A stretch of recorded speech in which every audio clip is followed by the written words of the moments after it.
कृष्ण कीर्तन गानन तन पदो प्रेमामृतांबनिधि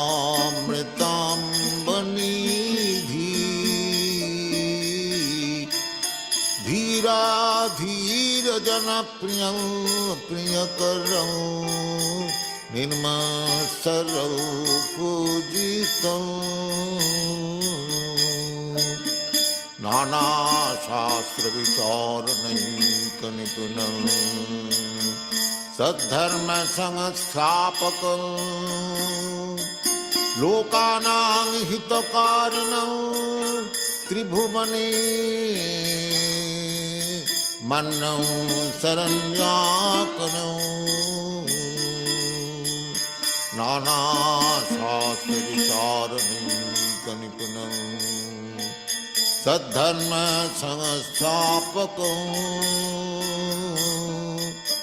लोकानां हितकारिणं त्रिभुवने मन्नं शरण्याकरं राधा कृष्ण पदारविन्द भजनानन्देन मत्वालिकं वन्दे रूपसनातनं रघुजुगं श्रीजीव गोपालकं कृष्ण कीर्तन गानन तन पदं प्रेमामृतांबनिधि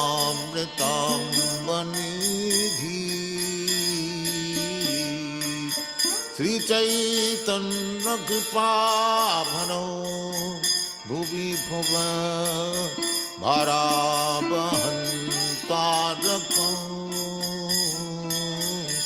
वन्दे रूप सनातनं रघुजुगं श्रीजीव गोपालकं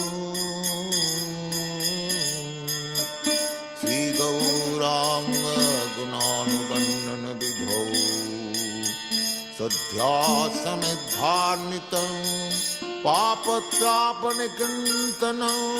तनुभृतां Govind गानामृतैः Shri Gaurang गुणानुवर्णन विधौ सध्यासमिद्धान्वितं पापत्यापनिकृन्तनं तनुभृतां Govind गानामृतैः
Hare Krishna, Krishna Krishna Hare Hare, Hare Rama, Rama Rama, Hare Hare. Hare Krishna, all glories to Srila Prabhupada, and welcome to the Saturday morning Bhagavad Gita discussion, class and discussion on the Song of God. This is the essence of the philosophy of Krishna consciousness in one 3-hour conversation. The Bhagavad Gita is the most important literature in the modern world. Nothing else is important. Yet people are so concerned about everything else due to fake news. And the fake news is basically everything that we read or see. Before, it used to be the newspaper. Newspaper used to be the popular medium for people to get information about what's going on in the world. Like 30 years ago, every day you get the newspaper at the door. I used to get the Hamilton Spectator delivered to my door. And I'd look at it. I'd read the headlines and maybe read an article or two. But as Prabhupada said, the news is like garbage. What do you do after you finish getting the newspaper? You throw it in the garbage. So material life is meaningless in the perspective of eternal time. Meaningless. But we're so infatuated with it, Ron Singh. We think, oh, I'm so important. I'm so rich. I'm so famous. And people strive for these temporary positions in life. But that's all it is. It's simply temporary.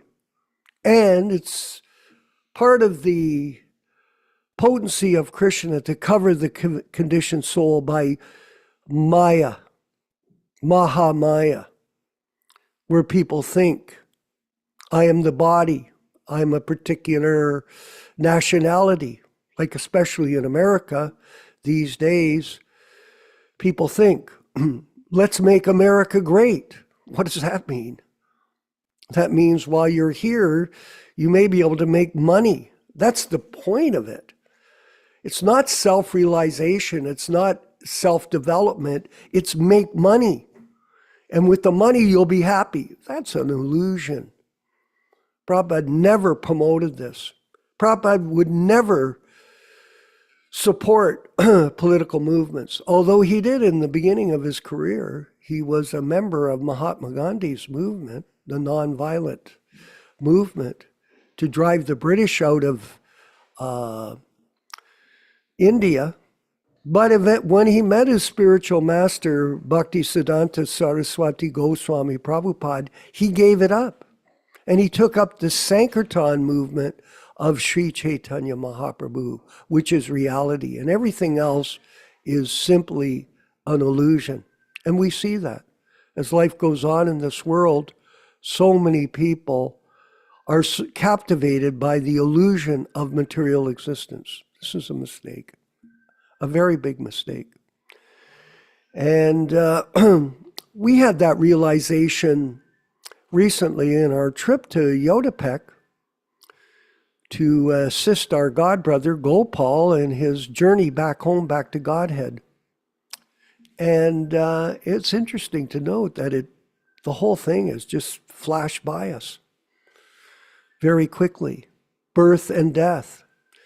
And I was reading a section from the Krishna book, which I thought was very relevant to my experience in Yotapek with Gopal. And it's in the first chapter, and it's Krishna talking to Kamsa. And Kamsa is, as you know, was a big demon. Seems that there's all kinds of demons in this world. So we'll go to this section. Let's see where it is. There we are. My dear brother-in-law Kamsa, you are the most famous king of the Bhoja dynasty. And people know that you are the greatest warrior and a valiant king. So Krishna is flattering him here. How is it that you are so infuriated that you are prepared to kill a woman who is your own sister at this auspicious time of her marriage? What a demon. Horrific. Why should you be so much afraid of death? So he poses this question. Death is already born along with your birth. From the very day you took birth, you began to die. Suppose you are 25 years old. That means you've already died. Here we have a picture of myself, my son, and Gopal. Look at how good Gopal looks. Look at how happy he is. He's got his hands on both of our shoulders. Of course, this will change. This was in November, and then we saw him later in February, and suddenly he became afflicted with a massive disease. Look at that. What a tragedy. Here I have marked his body with the tilak, Radhakunda tilak, and he has his neck beads on. But this is close to the end. You can see by his face that he was gradually leaving the world. So back to the verse. That means you have already died 25 years, even a moment, every second you are dying. Why should you be so much afraid of death? Final death is inevitable. You may die either today or in 100 years. You cannot avoid death.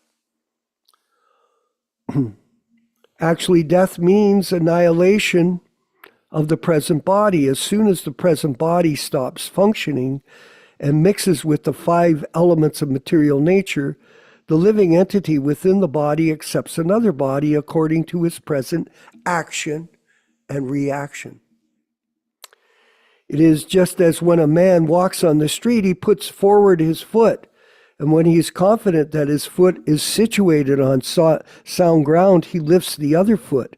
In this way, look at this analogy, one after another, the body changes and the soul transmigrates. This is the answer to life. See how the plant worms change from one twig to another so carefully. Similarly, Prabhupada says the living entity changes his body as soon as the higher authorities decide on the next body. So that's the deciding point. As long as a living entity is conditioned within this material world, he must take material bodies one after another. His next particular body is offered by the laws of nature according to the actions and reactions of his life. So we all are responsible. You're responsible for what will happen to you based on your actions. The body is exactly like one of the bodies which we always see in dreams. People are so infatuated with dreams. During our dreams of sleep, we create so many bodies according to mental creation. We have seen gold and we have also seen a mountain. So in a dream, we can see a golden mountain by combining the two ideas. Sometimes in dreams, we see that we have a body which is flying in the sky, and at that time we completely forget our present body. Similarly, these bodies are changing. When you have one body, you forget the past body. During a dream, you may contact with so many new kinds of bodies, but when we awake, we forget them all. Yeah. A lot of times you might have a dream. It could be a nightmare, Raghava. Like you're thinking, oh my God, I'm so frightened. You're shaking, you're sweating in your sleep. And all of a sudden, I get this realization. I'm dreaming. And I think, thank God, it couldn't be this bad. But it seems so real, doesn't it? Hey, Michael? Like it's real, but it isn't. And actually, all these material bodies are the creations of our mental activities. So many people live on the mental plane. That's where they live. They're infatuated with their own mind and their material body. They're fools, number one. But at the present moment, we do not recollect our past bodies. We forget. The nature of the mind is flickering. Sometimes it accepts something and immediately rejects the same thing, like a roller coaster. Accepting and rejecting is the process of the mind in contact with the 5 objects of sense gratification, Tom. Form, taste, smell, sound, and touch. In its speculative way, the mind comes in touch with the objects of sense gratification, and when the living entity desires a particular type of body, he gets it. Therefore, the body is an offering by the laws of material nature. Look at the brilliance of Prabhupada's writing. Huh? Just sutra, in a concise manner, he's explaining all of Sankhya philosophy very simply to all of us, just in a few paragraphs. The living entity accepts a body and comes out again in the material world to enjoy or suffer according to the construction of the body. This is what happened to Paul, Gopal. Unless we have a particular type of body, we cannot enjoy or suffer according to our mental proclivities inherited from the previous life. The particular type of body is actually offered to us according to our mental condition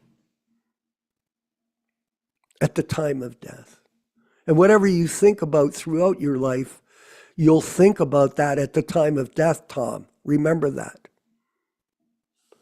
The luminous planets like the sun, moon, or the stars reflect themselves in different types of reservoirs like water, oil, or ghee. The reflection moves according to the movement of the reservoir. The reflection of the moon is on the water, and the moving water makes the moon also appear to be moving, but actually the moon is not moving.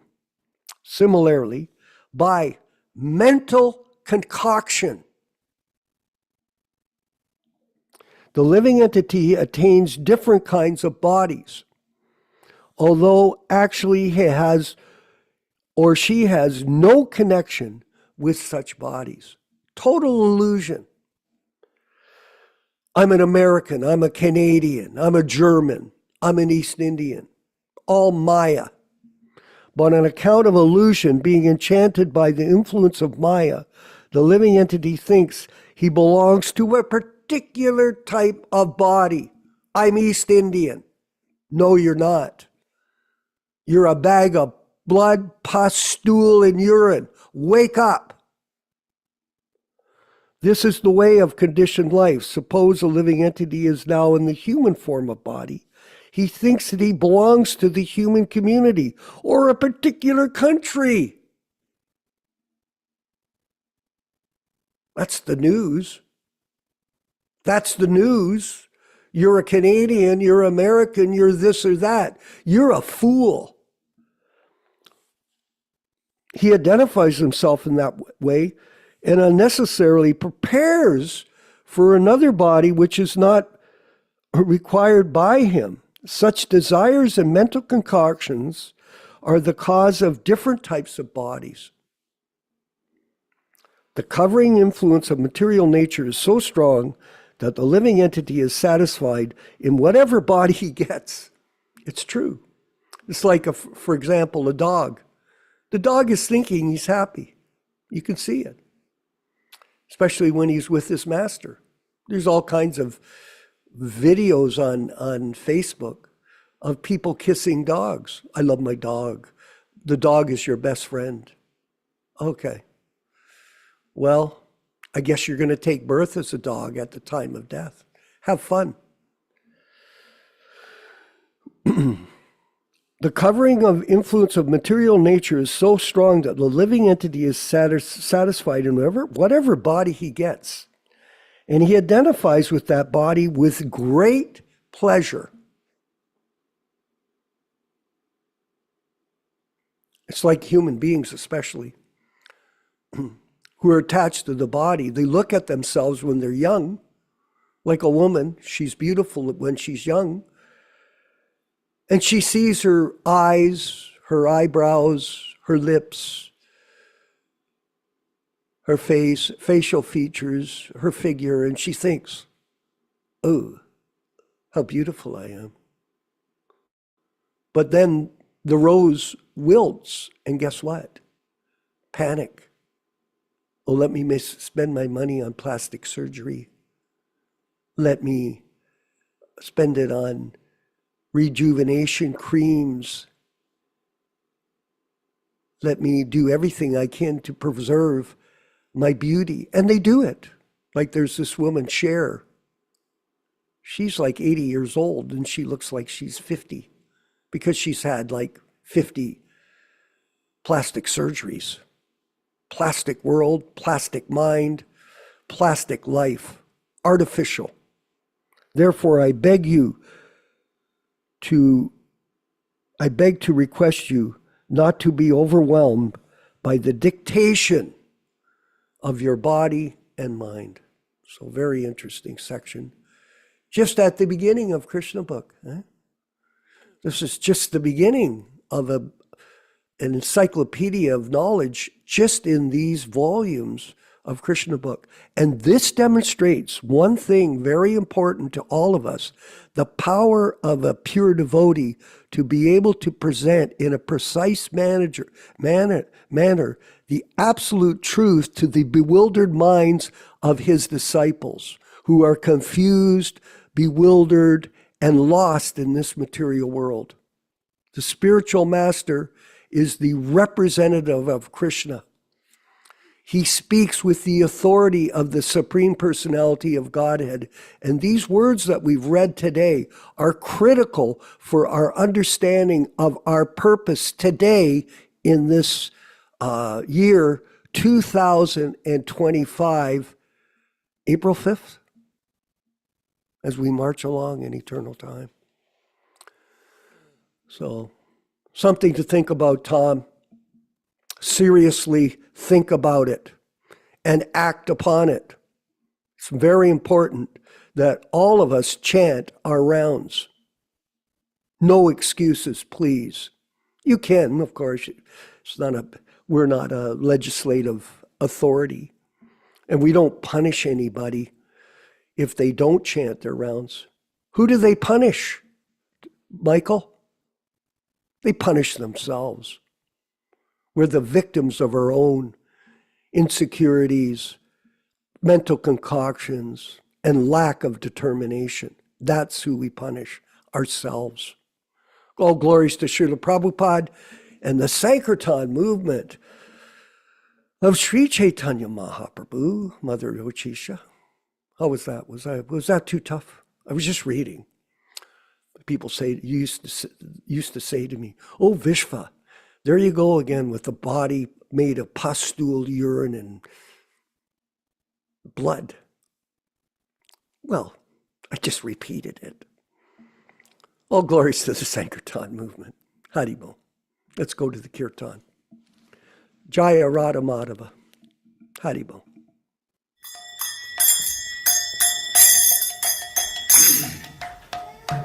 Sai.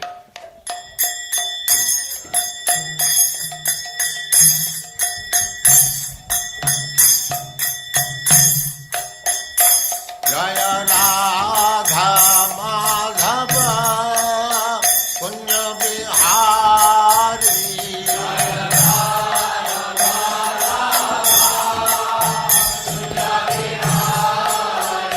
Jaya Radha Madhava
भक्ति सिद्धांत सरस्वती गोस्वामी प्रभुपाद की जय, अनंत कोटि वैष्णववृंद की जय, रामाचार्य श्री हरिदास ठाकुर की जय। प्रेम से कहो श्री कृष्ण चैतन्य प्रभु नित्यानंद से अद्वैत गदाधर शिवास आदि गौर भक्तवृंद की जय। श्री श्री राधा कृष्ण गौ गोपीनाथ श्याम कुंड राधा कुंड गिरिवर्धन की जय, वृंदावन धाम की जय, नवद्वीप धाम की जय, स्वामी तो भक्तवृंद की जय, गंगा माई की जय, जमुना माई की जय, तुलसी देवी की जय, भक्ति देवी की जय, स्वामी तो भक्तवृंद की जय। All glories to the assembled Lord. All glories to the assembled Lord. Thank you very much.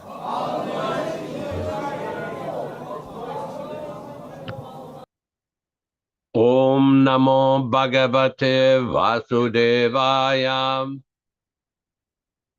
Om Namo Bhagavate Vasudevaya. Om Namo Bhagavate Vasudevaya. O my Lord Sri Krishna, the son of Vasudeva, the all-pervading personality of Godhead, I offer my respectful obeisances unto you from Srimad Bhagavatam 1:1:1. Narayanam namaskritya Narayanam namaskritya Naram cheva narottamam Naram cheva narottamam Devim Saraswatim Vyasam Devim Saraswatim Vyasam Tato Jayam Mudirayat Tato Jayam Mudirayat. One should utter the means of conquest, Srimad Bhagavatam and Srimad Bhagavad Gita, after offering respectful obeisances, 1, to the personality of Godhead Narayana, 2, to the Narayana Rishi, who is the supermost human being, 3, to the Mother Saraswati, the goddess of learning, then 4, to Srila Vyasadeva, the author, from Srimad Bhagavatam 1:2:4. Thanks everybody for joining into this program of hearing the Srimad Bhagavad Gita. This program is being conducted on the basis of the original 1972 Macmillan edition, the non-edited, non-adulterated, non-interpolated, authorized original version. And as we do every week, we will be chanting a few selected Sanskrit verses that were introduced directly by Srila Prabhupada himself in New York, USA, in February of 1966, when he started his lectures on the Bhagavad Gita. Om Ajnanatimirandhasya Jnananjana Shalakaya Chakshurunmilitam Yena Tasmai Sri Gurave Namaha. I was born in the darkest ignorance, and my spiritual master opened my eyes with the torch of knowledge. I offer my respectful obeisances unto him. Sri Chaitanya Mano Bhishtam Stapitam Yena Bhutale Swayam Rupa Kadamahyam Dadati Svapadantikam. When will Srila Rupa Goswami Prabhupada was established within this material world the mission to fulfill the desire of Lord Chaitanya? Give me shelter under his lotus feet. Vandeham Shri Guru Shri Yuta Padakamalam Shri Gurun Vaishnavamscha Shri Rupam Sagrajatam Sahagana Raghunathan Anvitam Tam Sajivam Sadvaitam Savadhutam Parijana Sahitam Krishna Chaitanya Devam Sri Radha Krishna Padan Sahagana Lalita Sri Vishakanvitam Scha I offer my respectful obeisances unto the lotus feet of my spiritual master and unto the feet of all Vaishnavas. I offer my respectful obeisances unto the lotus feet of Srila Rupa Goswami, along with his elder brother Sanatana Goswami, as well as Raghunath Dasa and Raghunath Bhatta, Gopala Bhatta, and Srila Jiva Goswami. I offer my respectful obeisances to Lord Krishna Chaitanya and Lord Nityananda, along with Advaita Acharya, Gadadhar, Srivasa, and other associates. I offer my respectful obeisances to Srimati Radharani and Sri Krishna, along with their associates Sri Lalita and Vishaka.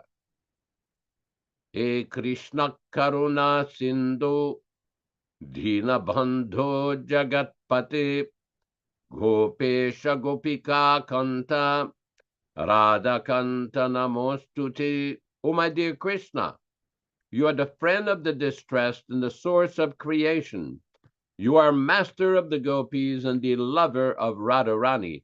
I offer my respectful obeisances unto you.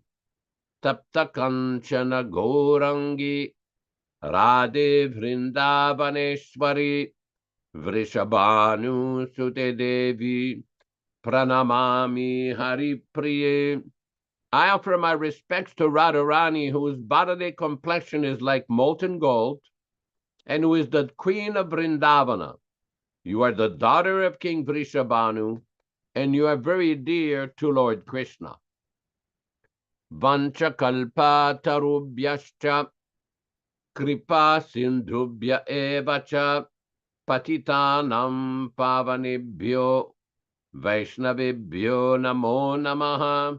I offer my respectful obeisances unto all the Vaishnava devotees of the Lord who can fulfill the desires of everyone, just like desire trees, and who are full of compassion for the fallen souls.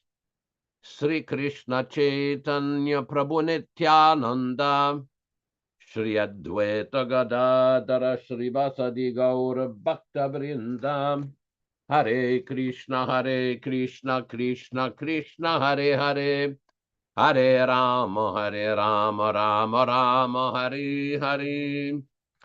Today we are reading from chapter number 13, text number 5, text number 6 and 7.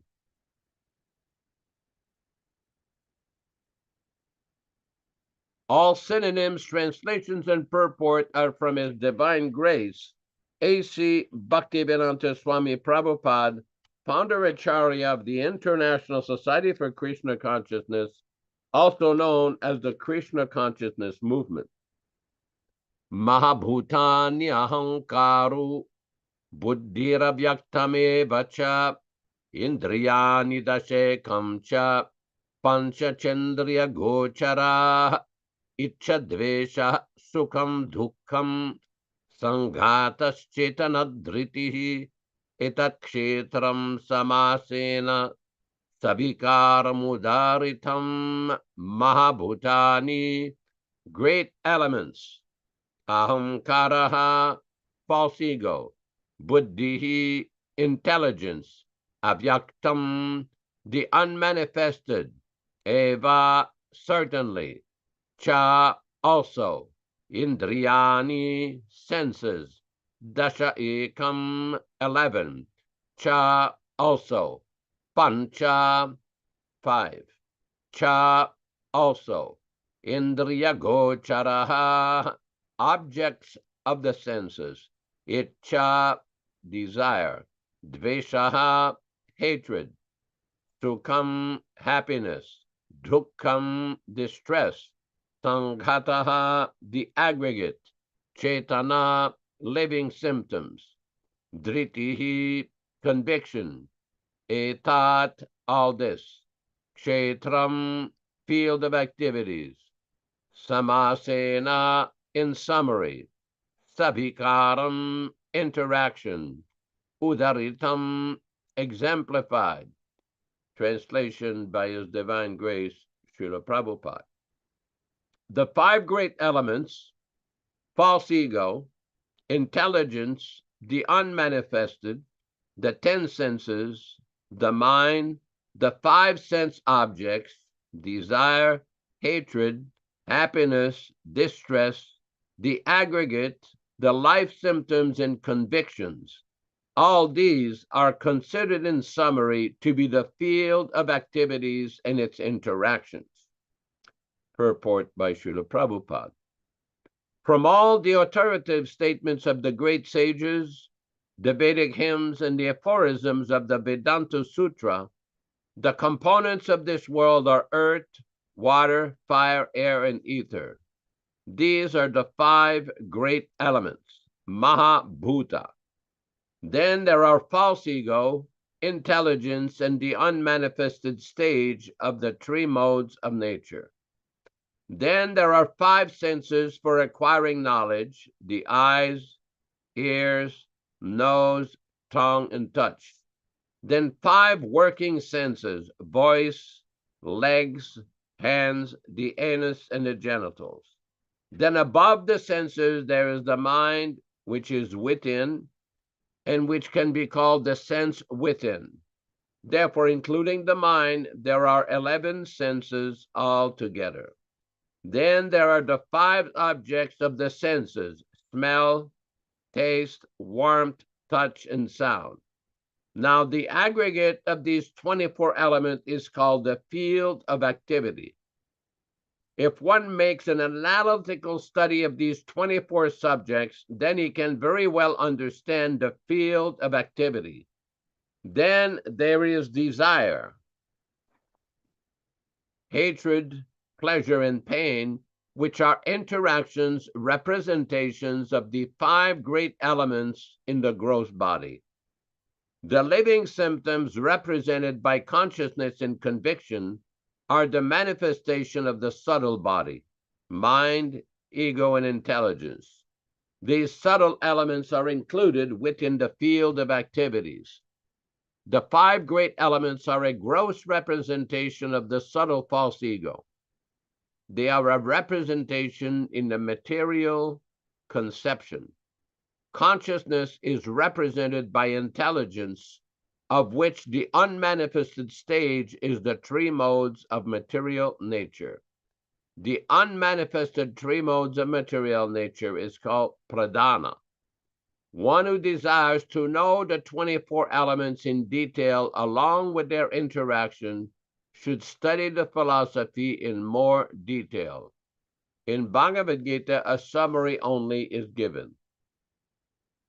The body is the representation of all these factors, and there are changes of the body, which are 6 in number. The body is born, it grows, it stays, it produces byproducts, then begin to decay, and at the last stage, it vanishes. Therefore, the field is a non-permanent material thing. However, the kshetrajna, the knower of the field, its proprietor, is different. Om ajnanatirandasya jnananjana shalakaya chakshuranmiritam yena tasmai shigurave namaha Namo Vishnupadaya Krishna Prestaya Bhutale Srimate Bhaktivedanta Swaminiti Namine Namaste Saraswate Deve Gauravani Pracharine Nirvishesha Shunyavadi Paschatya Deshatarine Bhakti Siddhanta Shishyaya Bhaktivedanta Namine Prasannaya Prashantaya Tasme Shigurave Namaha Bhagavad Bandhanam Kadyam Guru Vandana Purvakam Kshiram Sharkara Yuktam Kadate Visheshatah Adadana Danteridam Yachi Punaha Punaha Srimad Rupa Padam Bhoja Dhulisyam Janma Janmani Amsho Bhagavatosmyaham Sadadasu Asimi Sarabata Tat Kripa Pikshako Nityam Tat Prishta Sri Krishna Chaitanya Prabhu Nityananda Sri Advaita Gadadhara Srivasadi Gaura Bhakta Vrindam. Hare Krishna, Krishna Krishna, Hare Hare. Hare Rama, Rama Rama, Hare Hare. Here in this particular section of the 13th chapter, Lord Krishna is describing the various material elements in this world, 24 material elements. There used to be an old Bhakti-Guided article, which I sent yesterday to a few people, which basically described, it was a visual description of these various elements with the super soul in the middle, there on top. So what happened is basically these elements that constitutes, there's the gross elements, earth, water, fire, air, and ether. There's the knowledge acquiring senses, the eyes, the ears, the nose, the touch and the tongue and the touch, the working senses, the voice, the legs, the hands, the evacuating organs, and the reproductive organs. Then there's the mind, intelligence, false ego, and pradhana. Then there's the object of the senses. There's the form, sound, smell, taste, and touch. And there's also above all of this, the spirit soul and the super soul. Now, this analysis is quite amazing, how Srila Prabhupada explains this in so many words. If you put into the, for example, any of these websites or search engines where they describe Prabhupada's books, and you put in 24 material elements, you get so many different explanations from His Divine Grace Srila Prabhupada, where he presents this in so many words, explaining in various lectures, various conversations, and he goes into a lot of detail about all this. Now, this is very important for devotees to understand that technically this is called Sankhya philosophy. Basically, it's not very complicated. It's not very difficult. We see in the Srimad Bhagavatam in canto number 10, chapter number 13, and we have text number, I believe, 52. Let me just read, if I can find that text. It's Srimad Bhagavatam, canto 10, chapter 13, and text number 52. And this is a description of the various elements in the material world, and it explains by Krishna himself. Rupa Goswami has started screen sharing. The 24 elements mentioned are the 5 working senses, Pancha Karmendriya, the 5 senses for attaining knowledge, Pancha Jnanendriya, the 5 gross material elements, Pancha Mahabhuta, the 5 sense objects, Pancha Tanmatra, the mind, Manas, the false ego, Ahamkara, the Mahat Tattva, and material nature, Prakriti. All 24 of these elements are employed for the manifestation of this material world. The Mahat Tattva is divided into different subtle categories, but originally it is called the Mahat Tattva. But the point is that Srila Prabhupada describes in so many of his purports, in various elements, how this material world is broken down. Now, if we look in Bhagavad Gita, chapter 7, text number 4, chapter 7, text number 4 in the Bhagavad Gita, maybe somebody could retrieve that. We're talking about Bhagavad Gita, chapter 7, text number 4. Prabhupada explains, in the material energy, the text itself says, earth, water, fire, air, ether, mind, intelligence, and false ego, altogether these 8 comprise my 8 separated material energies. And in the purport, Srila Prabhupada explains, in the material energy, the principal manifestations are 8 as above mentioned. Okay, a little further down. Further down. Thank you. In the material energy, the principal manifestations are 8, as above mentioned. Out of these, the 5 first manifestations, namely earth, water, fire, air, and sky, are called the 5 gigantic creations, or the gross creations, within which the 5 sense objects are included. They are manifestations of physical sound, touch, form, taste, and smell. Material science comprises these 10 items and nothing more. But the other 3 items, namely mind, intelligence, and false ego, are neglected by the materialists. Philosophers who deal with mental activities are also not perfect in knowledge because they do not know the ultimate source, Krishna. The false ego, I am and it is mine, which constitute the basic principle of material existence, includes 10 sense organs for material activities. Intelligence refers to the total material creation called the Mahat Tattva. Therefore, from the 8 separate energies of the Lord, separated energies of the Lord, are manifest the 24 elements of the material world, which are the subject matter of Sankhya atheistic philosophy. They are originally offshoots from Krishna's energies and are separated from him. But atheistic Sankhya philosophers with a poor fund of knowledge do not know Krishna as the cause of all causes. The subject matter for discussion in the Sankhya philosophy is only the manifestation of the external energy of Krishna as it is described in the Bhagavad Gita. And this is a very important point which was brought up by Vishwakarma Prabhu earlier. Oh, here's another very interesting conversation. This is an excerpt on the 24 elements from Los Angeles on November 14th, 1968. Prabhupada. So what are these 24 elements? Can anyone say? If somebody asks you, what are these 24 elements? Yes, go on, tell. Vishnujan. I think I'm only giving the gross one. Earth, air, fire, water, ethans, and intelligence, mind, intelligence, and ego. 8, it comes Prabhupada.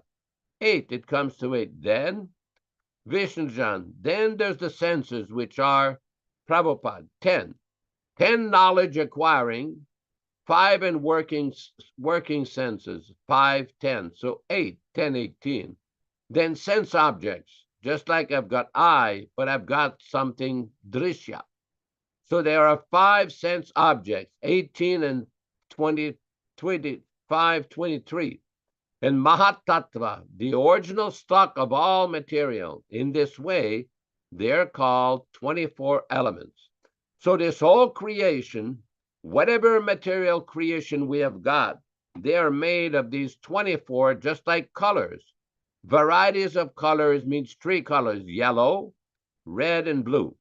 So those who are expert in color mixing, they'll mix these 3 colors into 81 colors. 3 into 3 equals 9, 9 into 9 equals 81. So expert colorists, they can display these 3 colors into 81. Similarly, the material nature, of course, this is one energy, but within this energy, there are 3 qualities, sattva guna, rajoguna, tamoguna. By interaction of these 3 qualities, the manaha, buddhi, ahankara, the subtle elements are manufactured. And then from the subtle elements, the grosser elements are manufactured. Then they're objective. In this way, the creation is going on, but it requires so much time to create such huge cosmic manifestation. But God is so perfect, as soon as he desires, he says, let there be creation. Immediately the creation, that is God. Thank you, Hare Krishna. Chant Hare Krishna. This is the wonder of Srila Prabhupada. When we study his teaching and study his books in a systematic way, we can see the depth of knowledge. Just like when you go to school to study medicine, If you go to a high school course about biology, anatomy, it's basic fundamentals.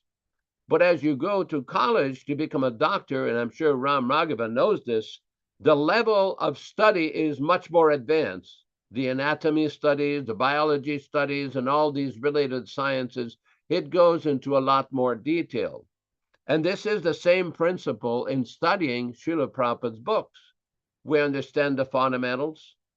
And as we go deeper into studying the books, study the Srimad Bhagavatam, study the Sri Chaitanya Charitamrita, we can gradually understand so many aspects, so many details of how Srila Prabhupada presents everything. There is no other literature in the world like Bhagavad Gita, Srimad Bhagavatam, Sri Chaitanya Charitamrita, where the details of the whole creation of this material world, this material body, how everything comes about, how everything is manifested, how everything is maintained, and at the end, how this whole manifestation is wound down and then created again. It is a cycle. This is important to understand. It's not that there's one creation and then it gets dissolved and then it's finished. No, there's a cycle. It comes back again and again. That's why the chief engineer in the universe, Lord Brahma, who is situated in Brahmaloka, also named as Satyaloka, above the pole star, he manifests this entire creation from one syllable of the Vedas, Om. What does Krishna say in Bhagavad Gita, chapter 7? Pranavaha sarva Vedeshu, that I am the syllable Om in all Vedic mantras. And from that original sound, everything is set into motion to create the various material elements, to manifest the different living entities according to their previous karma. He created the various planets. Everything is manifested in sequence. This is nicely explained in the Srimad Bhagavatam in Canto number 2 and 3. Very detailed explanation how the different living entities come about, how the different planets, everything comes about. In the Vedas, there's a hymn called the Purusha Sukta. Now, we have all read in the Krishna book in chapter 1 how when the deity of the earth planet, Bhumi, was distressed because of the presence, overburdened, because of the presence of demoniac kings. And she went along with the demigods to the shore of the ocean of milk in higher planets. On the Sveta Dvipa, there's a planet in the northern part of the universe where there's an ocean of milk, where Lord Vishnu resides. But nobody can go directly there. They can only approach the shore of the ocean of milk. And it's described in the Bhagavatam in the Canto 10, chapter 1, Krishna book, chapter 1, that all the demigods, they chanted this hymn called the Purusha Sukta. Now, some of you may know in the Chaitanya Charitamrita, Prabhupada recommends that when people do deity worship, they should chant these Vedic hymns. And this is a description of the material world, how the material world is created, and what happens if someone understands the creator of the world. In fact, if you understand the truth, one becomes liberated from this world, liberated from the miseries of material existence. Prabhupada quotes this in the Bhagavad Gita, that simply by understanding the nature of that personality, the position of that personality who creates the whole world, one will become liberated. This is a very important point. Now, the Bhagavad Gita gives summary description. Everything is given in seed form in Bhagavad Gita. When we go to the Bhagavatam, it is given in more explanation. Just yesterday, a devotee sent me a very interesting statement. It's a conversation Prabhupada was having about the Rasa Leela, how there's a class of people in India, they're very eager to go directly to the Rasa Leela, the pastime of Lord Krishna dancing with the gopis. But they don't want to take the time to study the first 9 cantos of Bhagavatam. And Prabhupada explained the reason why Vyasadeva systematically goes to the 9 cantos of the Bhagavatam before describing the pastimes of the Rasa Leela, because in order to understand the Rasa Leela, you have to understand who is Krishna. And we had experience of this. We went in South India, in Bangalore in 72, and some big pundit came to the little temple we had there, little room, and this big pundit started to criticize Krishna. Oh, Krishna danced with gopis, Krishna lied, he told Maharaj Yudhishthira to lie, Krishna did this, Krishna did that. Of course, Guru Kripa Swami, it didn't take very long. He started to basically defend Krishna and expose him, this so-called Pandit, by quoting from Prabhupada. So the next time we saw Srila Prabhupada in Vrindavan later that year, oh, Purusha Sukta confirmed, very interesting. Later on that year, when we saw Srila Prabhupada, we told him about this story. And Prabhupada's first reaction was, first of all, no one can understand Krishna's activities unless they first understand who is Krishna, who is that person.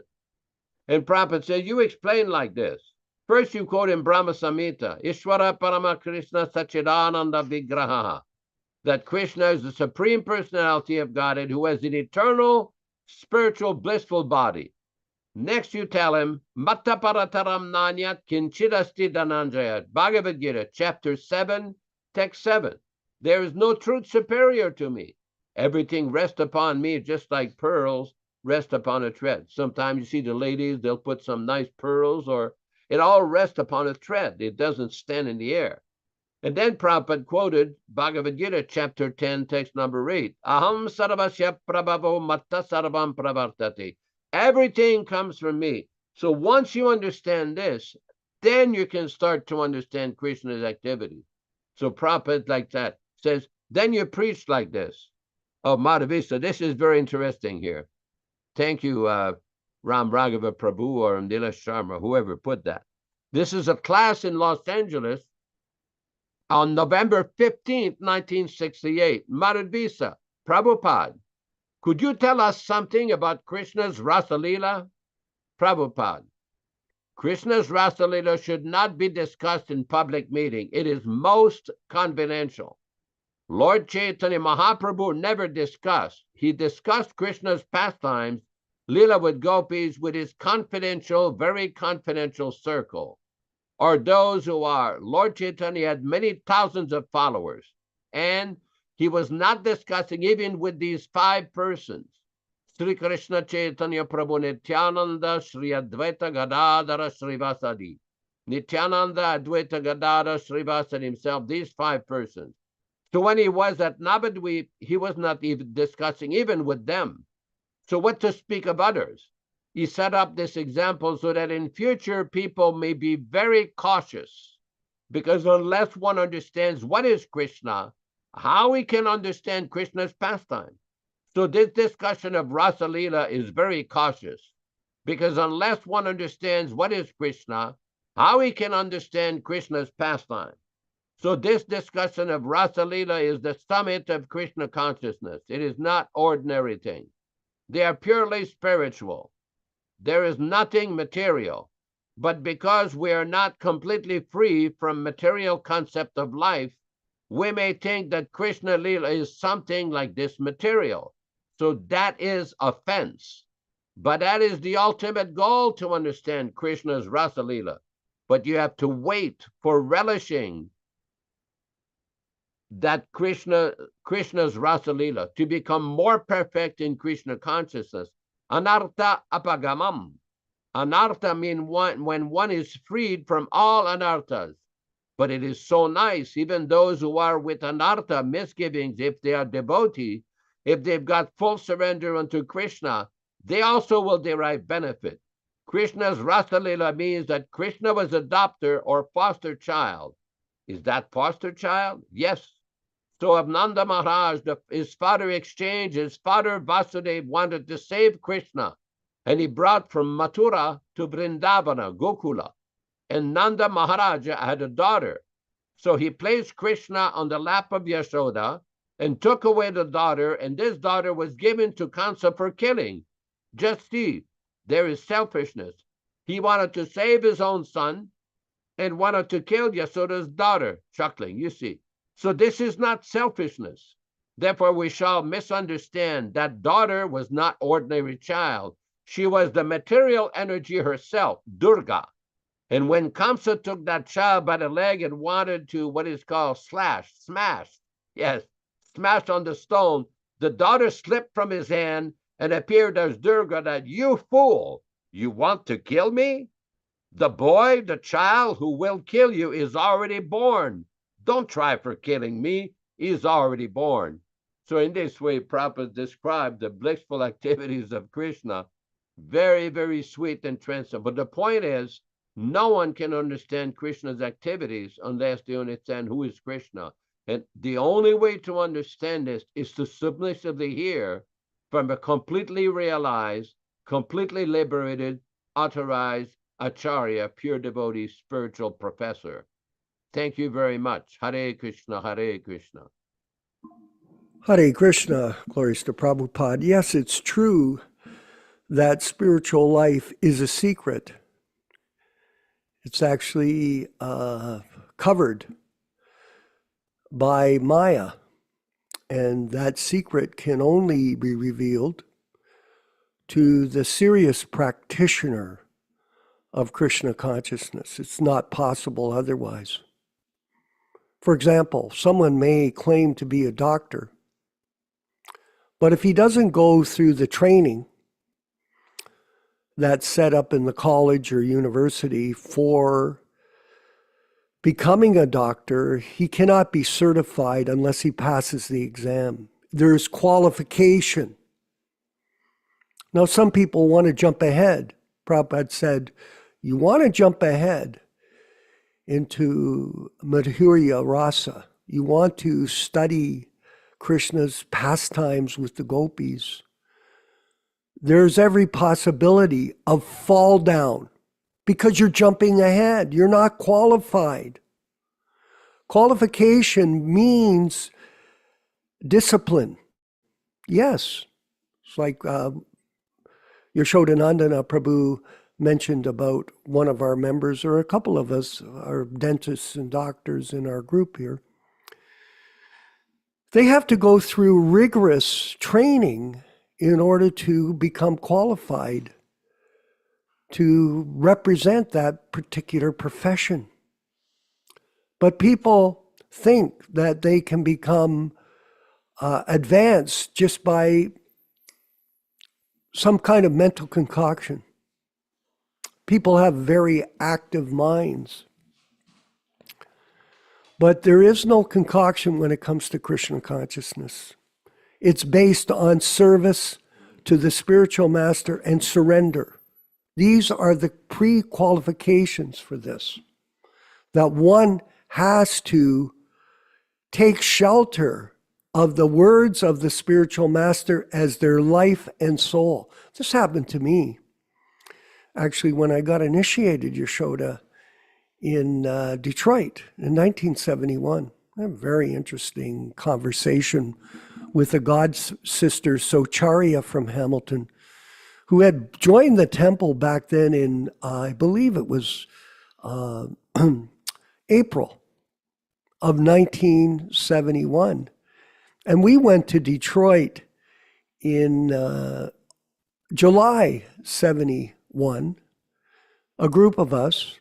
It was a large group of people. I mentioned earlier that we had 19 people that got initiated by Srila Prabhupada from the Hamilton Center. And she was one of them eventually.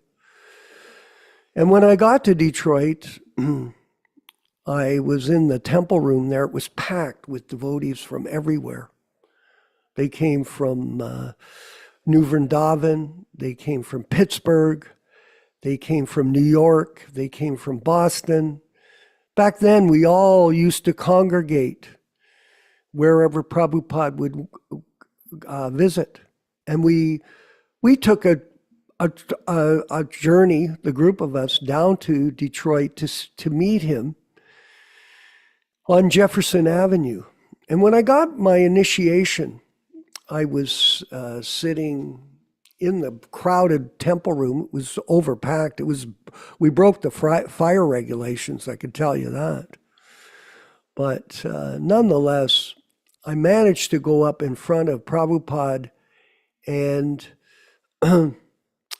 He gave me my name Vishwakarma. I didn't know, I'd never heard of the demigod Vishwakarma because we had no books per se back then that explained anything about the chief engineer.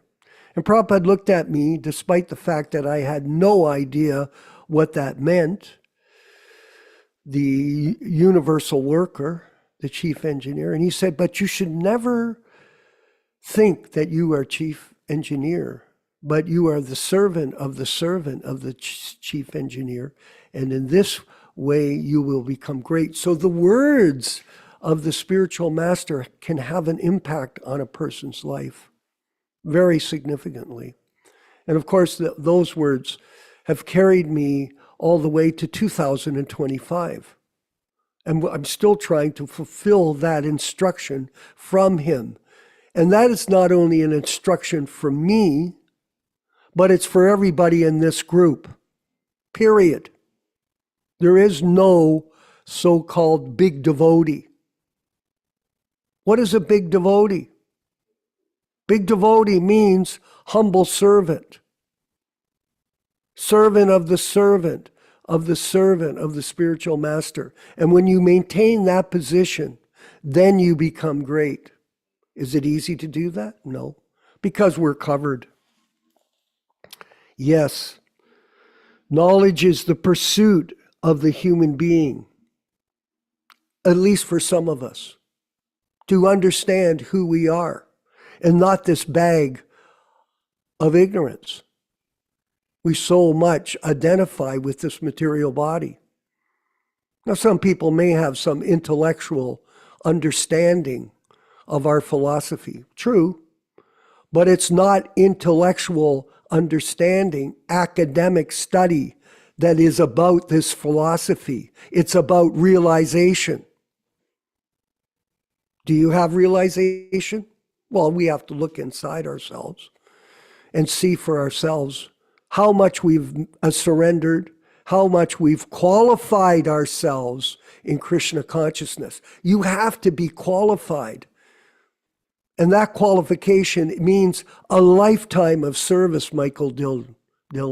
A lifetime. Now, someone say, geez, that's a long time. Is it?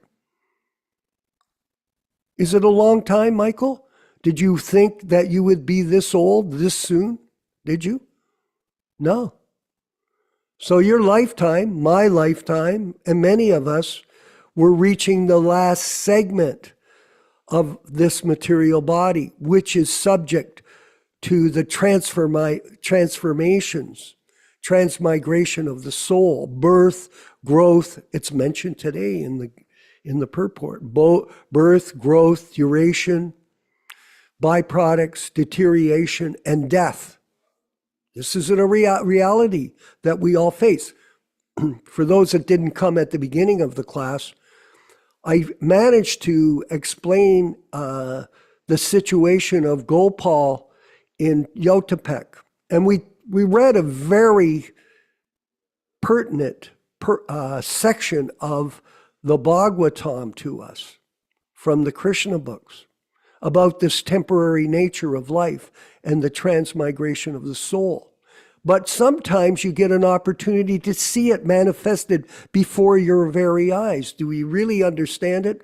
Well, it's difficult because one has to purify himself. It's important to be purified. It is only by purification out of the animal platform of life, because we are animals. When we're born, we act as animals. We're trained as animals. I can remember back in grade school, I went to the same grade school as Uttama Shloka. And we all probably have that same experience, that you're in grade 8. Oh, I still remember vividly going to grade 8. Being in grade 8, I was a senior in grade school. I thought, oh, I'm a big shot. I'm a grade 8 student. Of course, when you go to grade 9, you go to the bottom again. Oh, you're in grade 9. But when I was in grade 8, guess what I got to do, Ram Raghava? I got to go to the Friday night dance. You remember that? You went to the dance, the CYO dance? We were Catholics. We were raised as Catholics. So I went to the CYO dance. And back then, now this was, I would say, 59, 60. You went to the dance and there was, it was a room in the auditorium. And guess what happened? All the girls would sit at one side of the room and all the boys would sit at the other side. And there the training begins. Okay, now look at the girls and decide who you're going to go ask to dance. And you start the dance of life. And you want to cultivate some particular girl that you thought was attractive to become your girlfriend. Because that's Hollywood. You're indoctrinated by Hollywood, Michael. You're indoctrinated by American Bandstand. Back then, American Bandstand was the popular show. I used to go home from school in grade 8 and watch the guys dance with the girls on American Bandstand. I thought, okay, when I go to the Friday night dance, I'm going to be a really good dancer. And you used to practice how to dance in your house, in your bedroom, how to get the steps, the twist, or the different dance techniques. For what? So you could become popular. You're indoctrinated, even in your grade school years, to become infatuated with the opposite sex. Yes. And then think that if I do that, people will like me. I've got a good-looking girlfriend. Look at how good I am. Look at the girlfriend I have. Or boyfriend. Material consciousness, contaminated right from early years of life. And then we move forward. And it gets worse, much worse. And a lot of people go the wrong way. Fortunately, we were changed. Yes. Fortunately, by the grace of Srila Prabhupada, he entered into our lives through the Macmillan Blue Bhagavad Gita. And we got the information about the difference between the body and the soul. What is the difference between a living body and a dead body? And I just saw it vividly in front of my very eyes in Yotapek with Gopal. A living body. We showed the pictures at the beginning of the class for those who came on time. But at any rate, forget that. We showed the difference between a vital body and a dead body. Oh yeah. And Gopal being, look at, there's Gopal between me and my son. And this is him a few months later. Can barely look at it, please. So this was, thank you. This is the reality of the situation. It's not about academic study. It's not about a so-called intellectual analysis, although there's an intellectual value in it. It's all based on service and surrender. That Prabhupada taught me in my first initiation. Be the servant of the servant. Never think you're the top person, but the most humble servant. And that was the position of Lord Chaitanya. Tranadi pi sunichena torora pi sahishnuna. Lower than the straw in the street, devoid of all sense of false prestige, and ready to offer respects to others in all circumstances, and do whatever you can to serve the Sankirtan movement of Lord Chaitanya while you still have the time and ability and facility to do it. Those people that hesitate, they're lost. Okay, we can all step up, myself included for sure. There's a lot. I always think about that. When am I going to actually wake up? There we are. These 6 Shastakam prayers, these such important prayers by Lord Chaitanya to guide all of us on the path back home, back to Godhead. There is a big difference between a live body and a dead body. Just like a bus. Prabhupada gives the example of the driver of the bus and the bus itself. The body is the bus, and the bus and the soul is the bus driver.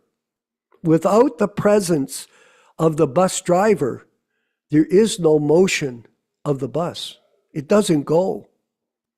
So this is a simple analogy, but a simple way to understand. When you are in this body and you misidentify with this body that you are that body, you're an illusion because we're not the body. And when we make advancement, we start to see the difference. This is possible by chanting Hare Krishna. Yes, it is. There is no other way. There is no other way. Kalo nasteva nasteva nasteva gatiranyata. There is only one way. And for the simple students that we all are, this is our way. We chant our rounds every day. Right? Or don't we? Do we make excuses that we can't chant? That we live on the mental platform of speculation? That we have some other better use of our time? You know what I mean, Prabhu? Is that what you think? That you have some better use of your time? When you're ready to die, what's the best use of your time? Just like Maharaj Parikshit. The best use of your time is to hear about the pastimes of Lord Krishna from self-realized souls. And that is our business. It was difficult when I was in Yotapek. Yes. I would yell at Gopal, concentrate, concentrate. He wouldn't. It bothered me. I used to tell Yashoda, I'm bothered. But the only way that you can develop this seriousness is by constant practice. It's not a quick method, which most people think that's what life is. It's like the stock exchange. People invest in the stock exchange for what reason? To get rich. Overnight, to become rich. And they speculate. Oh, if I invest in this, right now the stock exchange has gone down. So all the people with money are thinking, okay, what should I buy to make the most money now? Because what goes down must come up, or what comes up must go down. This is a law. So this is not without preparation. There is no advancement. If you have money, engage it in Krishna's service. Yes, you do. Just like Jayananda. He gave all his money for book publication. And we've got a program, our society here. We operate a society with no salaries. No, none of us take salaries or expenses. We don't put expense account against our donations. Oh, I got to get a ticket for this or that. That's what the government does. That's what the politicians do. They fly these big jet planes, but who pays for them? You do. When you see the big airline, who paid for that? For a couple of guys to ride around and play God. I'll tell you who pays for it. You do. That's the way of the world. The mundane people, they take advantage. The mundane people take advantage of the less intelligent, and they charge them for their services. Oh, yes. But with us, we don't do that. We work happily for no charge. And this is a blessing for all of us. So I have so many other notes here, but I will defer to our friend, our senior godbrother, who's giving us instruction on the current Lilamrita. This is the unauthorized biography of Srila Prabhupada, yes, written and named the Lilamrita. And a group of devotees, not just Yashodanandana, but a group of Prabhupada disciples have put together this compilation to show how those particular books projected Srila Prabhupada as an ordinary person. Big mistake. So we'll move forward with that as part of our today's program. Yashodanandana Prabhu. Thank you very much for these insights and realization. We are reading from the Lilamrita Review in the second section, or chapter 2, section 2, on page number 4, the vision and quality of a highly advanced person. Let me just get this straightened out here. We're reading from Chaitanya Charitamrita Madhya Lila 10:54. Those who are highly advanced in spiritual understanding do not care about a person's material condition. A spiritually advanced person sees the spiritual identity of every living being, and consequently, he makes no distinction between a learned Brahmana, a dog, a Chandala, or anyone else. He is not influenced by the material body, but sees a spiritual identity. Srila Prabhupada explains in Srimad Bhagavatam, Canto 8, Chapter 3, Text 7, devotees are equal to everyone, seeing no distinction between lower and higher classes. Pandita Samadarshinaha. They look upon everyone as a spirit soul who is part and parcel of the Supreme Lord. Such preachers in Krishna consciousness are called Paramahamsas. Although respectful to all living entities, Bhagavad Gita 5:18, a pure devotee does not view karmi teachers as actually being superior or more educated than the others. They're all ignorant, being devoid of Krishna consciousness. Prabhupada explains in Srimad Bhagavatam, Canto 1, Chapter 5, Text 24, the Bhaktivedantas are impartial in distributing the transcendental knowledge of devotional service. To them, no one is enemy or friend. No one is educated or uneducated. No one is favorable or unfavorable. Next point, was Srila Prabhupada shocked? The Lilamrita speculates that His Divine Grace Srila Prabhupada was shocked, shaken, and greatly affected by the hellish conditions of this world, especially in the cities. From Lilamrita, book number 2, page 95. Although Prabhupada's home had suddenly become an insane terror, the street at its door was also a hellish, dangerous place. He was shaken. Lilamrita, book number 2, page 37. America seems so opulent, yet many things were difficult to tolerate for Srila Prabhupada. The sirens and bells from fire engines and police cars seemed like they would crack his heart. Prabhupada, then we have Lilamrita, book number 2, page 95. Prabhupada moved quickly down the 4th flight of stairs. He had not stopped to gather up any of his belongings, or even to decide where he would go or whether he would return. There had been no time to consider anything. He had taken quite a shock now, and now he was leaving the arena of David's madness. Webster's dictionary defines shocked as a violent shake or jar, a sudden or violent disturbance in the mental or emotional faculties. Webster's dictionary defines shaken as to tremble as a result of physical or emotional disturbance, to experience a state of inability. The position of the fully realized pure devotee is never shaken.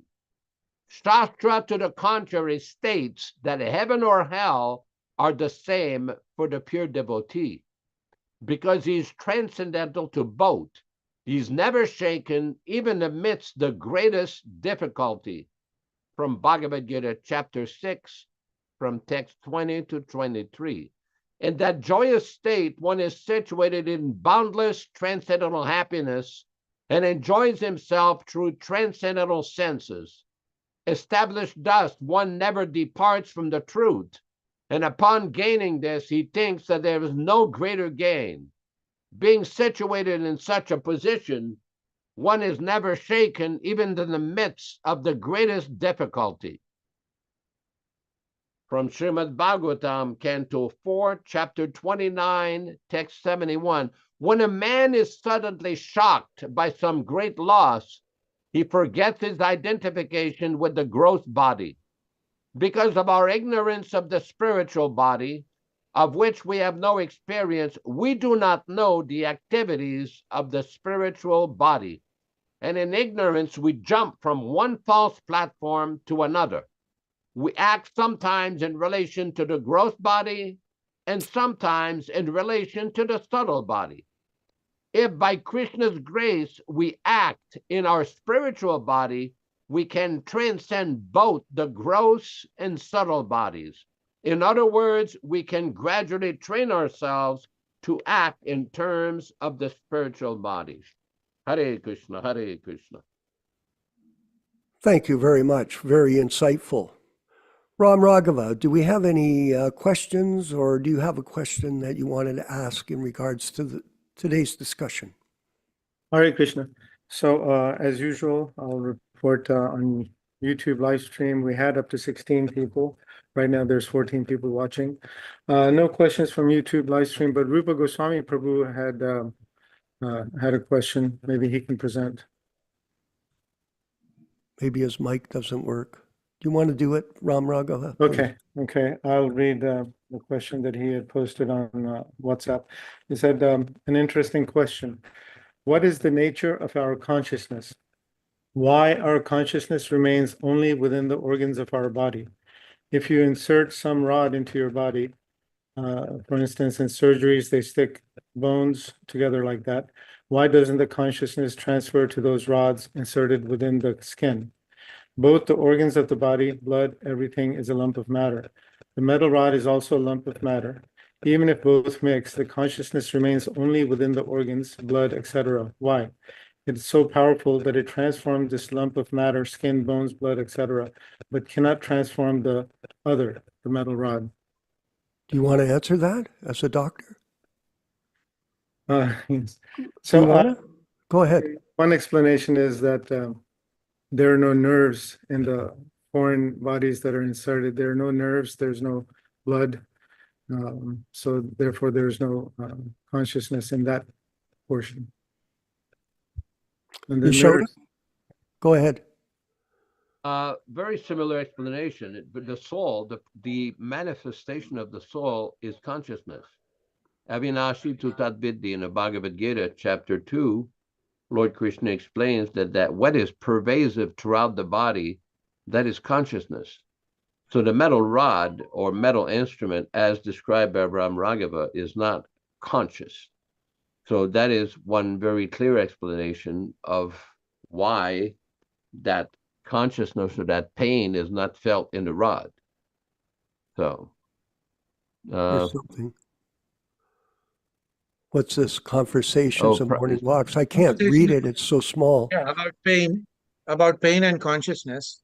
Okay. Let me, if you allow me to read it, because Yeah. it's a go very, ahead. Just make it a bit bigger so we can see it. It's so small.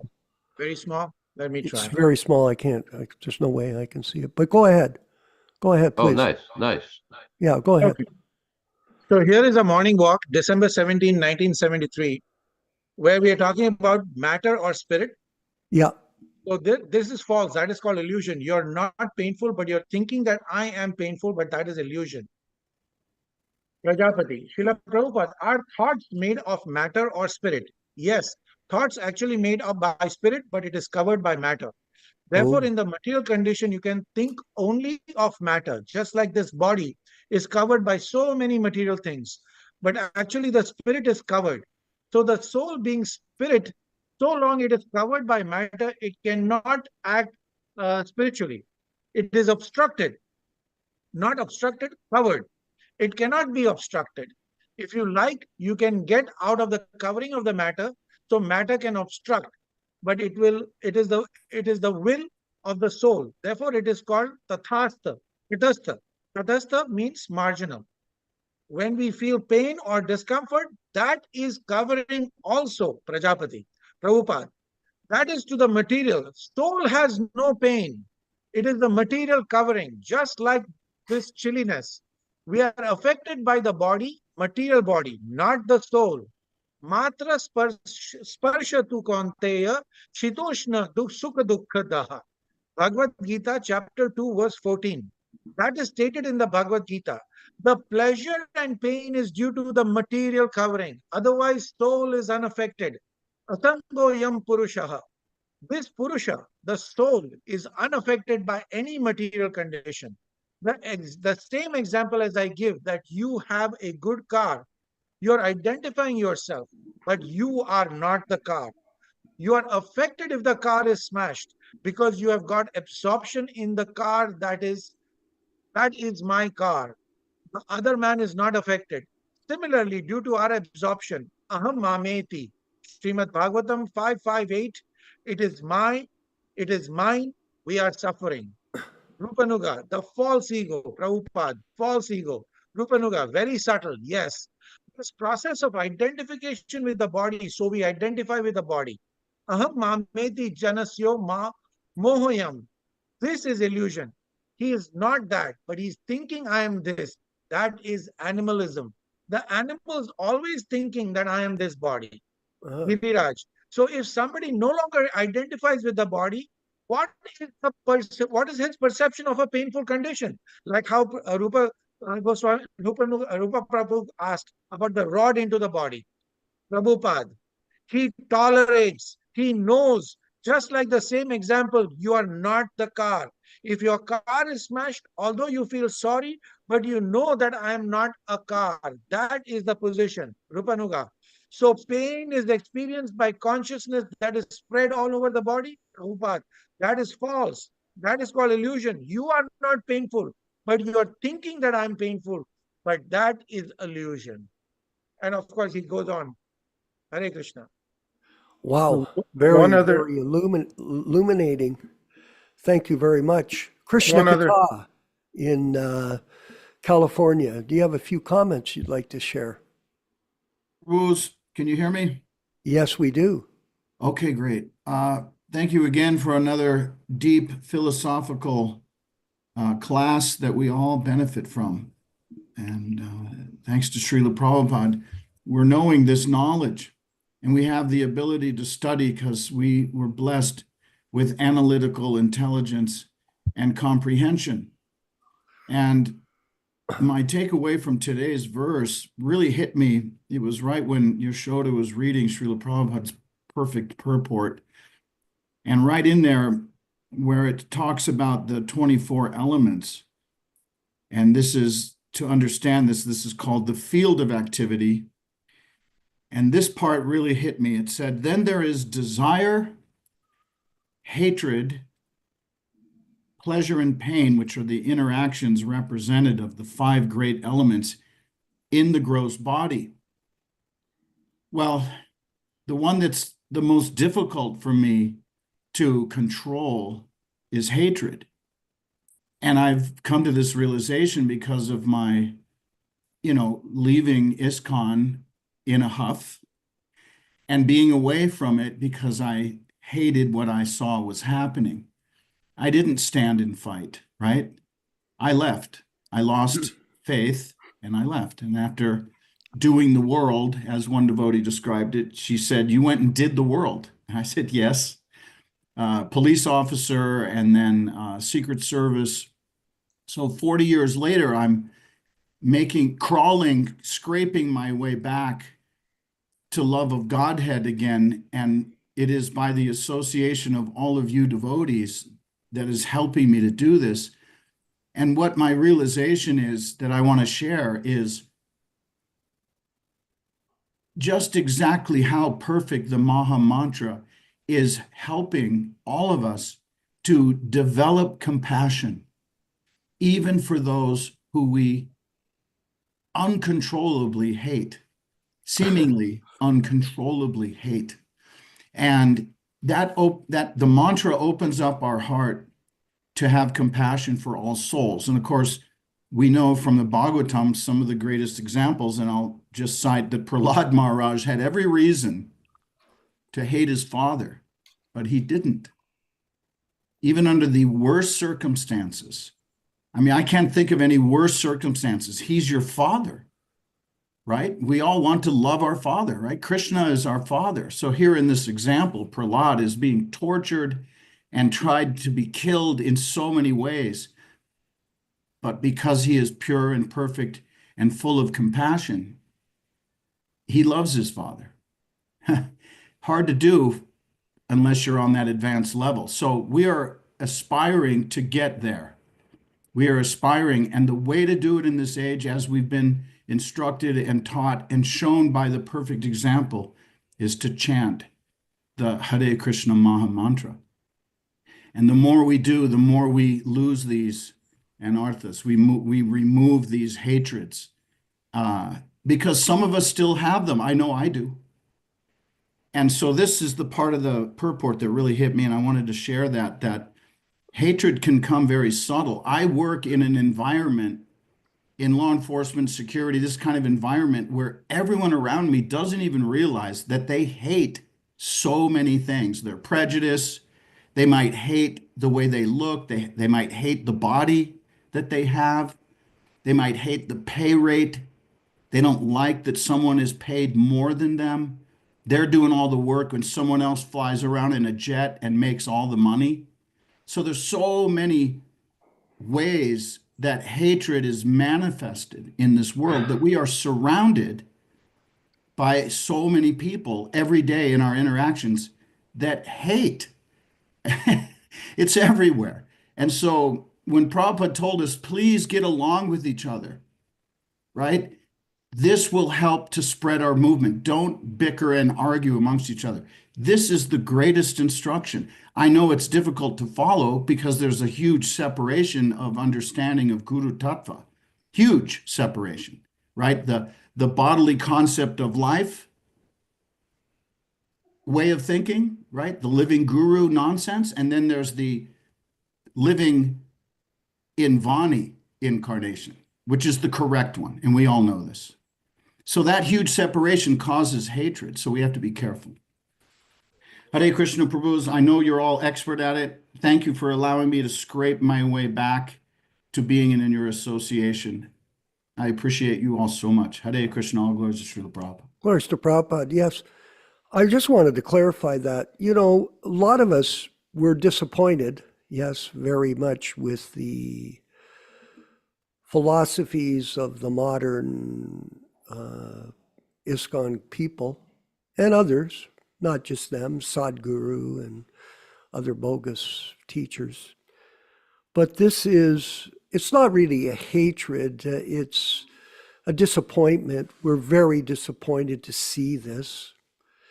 But this is all part of a pastime. It really is. That Prabhupada predicted this, by the way, Krishna Katha, because he had a personal experience of this in the Gaudiya Math, where he said the whole institution was destroyed by whimsical ways.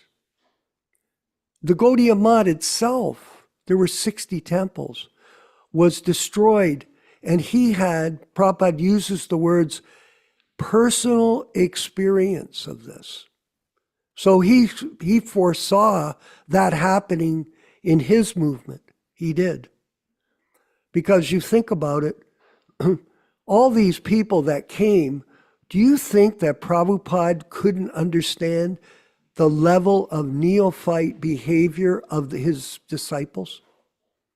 That somebody all of a sudden shows up in the movement, and for one day they're in school, studying at university, they're gay students, and the next day they become a big devotee? Do you think devotional service, that Krishna consciousness is like instant milk? You just take the powder and add water and it becomes milk? No. Krishna consciousness is a serious training process. And some people pass the test and some people don't. And most people have failed. That's the way it is. So it's a pastime. We don't hate it, we understand it. That's the difference. Dharma Bhavana in Dallas. By the way, one of our god sisters from Hamilton, Socharya, is with you in Dallas, I understand. Socharya. Do you know her? Hare Krishna, I do. We haven't spoke to her in a few years, but we did speak to her a couple of days ago and just said hello because she's at a assisted living facility about a half-mile away. Go ahead. So yeah, so we did speak to her just by chance, just a few days ago. She's doing okay. Yeah, actually, I was going to tell a story a little bit about our class today. Yeah. Because in Dallas, when Prabhupada was here several times in Dallas, a lot of times devotees would want to do something and Prabhupada would want something different. So this one school teacher was coming to the temple for a while. He was well known. He was also driving a bus after school to make extra money. And Prabhupada wanted to meet him, but the devotees didn't want this meeting because they thought he was just not a good, proper use of Prabhupada's time. But Prabhupada said, no, I want to hear his sad situation. I want to hear what happened, and I want to meet this man. So they came and Prabhupada was asking him, so you were driving this bus and on Valentine's Day, a little kid went below your bus. Do you get a Valentine? And unfortunately, even though you followed all the rules and regulations of looking in the mirrors, still the child was run over and killed. So it was a very, very, very sad situation. And the man was worried about legal implications. So Prabhupada talked to him for quite some time and explained that, well, you followed this rule, you looked in this rear view mirror, you looked in the other rear view mirror, you followed all the rules and regulations properly. It just so happened that this accident happened because the child ran very, very quickly to get a Valentine and he was run over and died. So Prabhupada was very compassionate, somehow had the inspiration to meet this person, and it turned out to be a very philosophical, sometimes act. And the man was relieved because I told him, you followed all these rules. It doesn't look like you're in legal jeopardy. So anyway, that's just kind of, because a lot of times devotees will want something else, and sometimes there's a very heated argument about large amounts of money or something. And Prabhupada had quite a time with different disciples who were 80% of the time just humble, doing whatever they were asked to do. But sometimes it was very difficult to get things done. That's all. Hare Krishna. Thank you. Glories to Prabhupada. Yashodanandana, could you give a last comment before we end the program? Here. Just get back here. Yeah. Trying to get the screen lined up here. Can't seem to connect here. We You're can fine. hear you. You're Okay. fine. I appreciate that story. I've seen Prabhupada in India. Sometimes he would exhibit the most patience with devotees and with regular people. There was an incident in Bombay where the mother of a devotee, she wanted to marry an American devotee. I believe his name was Jagat Purusha or something like that. A very nice devotee, very Brahminical, very sober, very humble, very hard-working devotee. And this Indian lady wanted to marry him. And the mother of that girl came to see Prabhupada, wanted to get his blessings. And then Prabhupada says, well, where's my dowry? And she looks like, what? Well, says, you know, in India, there's customs. If you have a daughter and she's married, you have to give a dowry. And this lady was like shocked that Prabhupada would ask her for the dowry. It says, no, this boy cannot marry your daughter unless you give me some dowry. And Prabhupada kept insisting. And this went on for some time. And Prabhupada was, she thought it was like a joke. But Prabhupada was so serious about it. And then finally Prabhupada relented and said, yeah, your daughter can marry him, but you have to some way or other do some service for Krishna. Do some service for Krishna. So Prabhupada was always looking at everything in connection with Krishna. And this is one of the reasons I was trying to point out why we read this Lilamrita review. This is not a personal attack on anybody. This is not meant to embarrass or to criticize or to insult any devotee, because this book was compiled in a hurry without authorization from Srila Prabhupada. There is no record anywhere of Srila Prabhupada authorizing the author of that book or the GBC or anybody to compile a book about his life. His life is described perfectly in his books, in his teachings, in his conversations, in his letters. Everything is explained. And all of these various speculations and ideas that Prabhupada was ashamed and he was shaken and he was afraid, and this is not the position of a pure devotee, of a self-realized, nitya siddha, completely liberated soul. That's why we are quoting repeatedly and constantly from Srila Prabhupada. And I know Vishwakarma is very strong on this point, and many devotees on this program. Let us take complete shelter of Prabhupada's own statements. Let Srila Prabhupada speak for himself. Thank you very much. Hare Krishna, Hare Krishna. Thank you. And we want to thank all of you for attending the program. It's our pleasure to be participants as a group. And the fact of the matter is, there are a lot of people that are even today spreading misinformation in various circles, not only about us, but about the position of Prabhupada in his books. People have criticized him for saying that some of his words are indecent or improper. And this is an offense. So offenses will go on. And this is the nature of material world, that there will always be demoniac people that will harm and abuse others. And they will suffer the reactions of their actions at the time of death. So life goes on the eternal path back home, back to Godhead. We want to invite you to come tomorrow. We're going to be reading from the Srimad Bhagavatam, the original Delhi editions. Here's the copy here of mine I got from Maduha. I don't believe they're in circulation anymore, actually. But I'm fortunate that I have a copy, and we're enjoying the original version from Srila Prabhupada. It's very insightful into the purpose of human life. All glories to the Sankirtan movement of Sri Chaitanya Mahaprabhu. We're going to move forward with the chanting of Hare Krishna, led by Srila Prabhupada, for 2 minutes and 54 seconds. So please stay on the air and chant along, and then we'll have our closing prayers. All glories to Srila Prabhupada. Hare Krishna, Hare Krishna, Krishna Krishna, Hare Hare, Hare Rama, Hare Rama, Rama Rama, Hare Hare.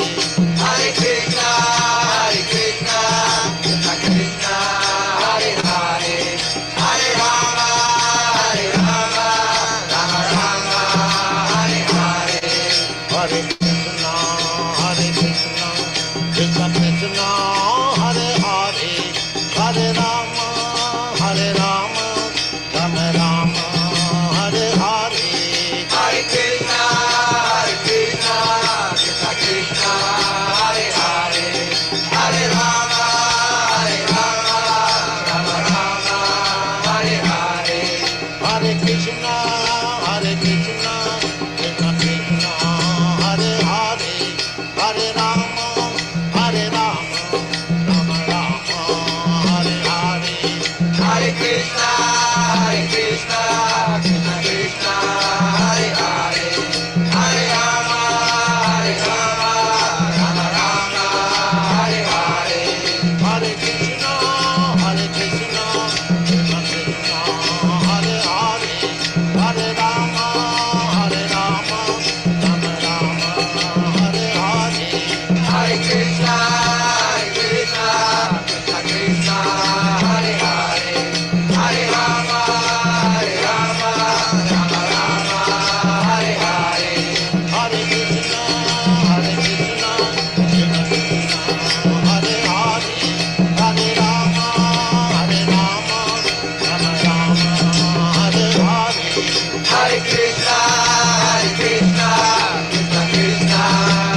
Let us offer our respectful obeisances to all the assembled Vaishnava devotees. Vanchakalpa tarubhyascha kripa sindhubhya evacha patitanam pavanebhyo Vaishnavibhyo namo namaha. I offer my respectful obeisances. We all offer our respectful obeisances unto all the Vaishnava devotees of the Lord, who can fulfill the desires of everyone, just like desire trees, and who are full of compassion for the fallen souls. Thanks everybody for participating in this lively discussion and most inspiring explanation from Srila Prabhupada with the 24 material elements. Thank you, Ram Rakhiva Prabhu in Brighton, Georgia, also with the beautiful picture of Krishna Arjuna behind your head. Thanks Vijay Pandit in Twainhart, California. Krishna Kata in Alpine, California. Rochisa Devidasi in the Laurentide at Quebec, dans la belle province. Neil Shama Prabhu in Florida. Michael Dillon in Yuba City, California. And Vishwakarma in Hamilton, Ontario, the great city of Hamilton. Triloka Vijay in Florida, Rupa Goswami Prabhu in Florida, and Forest Temple. You have such a beautiful picture there. I don't know where you are, but it looks very inspiring. Pier Angelo in Switzerland, and everybody who participated in this program. Please join us tomorrow morning at 7 o'clock a.m. Pacific Standard Time for another enlivening reading and discussion and hearing from Srila Prabhupada from his Srimad Bhagavatam. And we will have the kirtan from devotees in Jamaica. Please join us for the next, I don't know how long that takes, but please join with us and enjoy the kirtan. Hare Krishna, Hare Krishna. Hare Krishna, Krishna Krishna, Hare Hare, Hare Ram, Ram Ram, Hare Hare. Hare Krishna, Krishna Krishna, Hare Hare, Hare Ram, Ram Hare Hare. Hare Krishna, Krishna Krishna, Hare Hare, Hare Ram, Ram Hare Hare. Hare Krishna, Krishna Krishna, Hare Hare, Hare Ram, Ram Hare Hare. Hare Krishna, Krishna Krishna, Hare Hare, Hare Ram, Ram Hare Hare.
Hare Krishna, Krishna Krishna, Hare Hare, Hare Rama, Rama.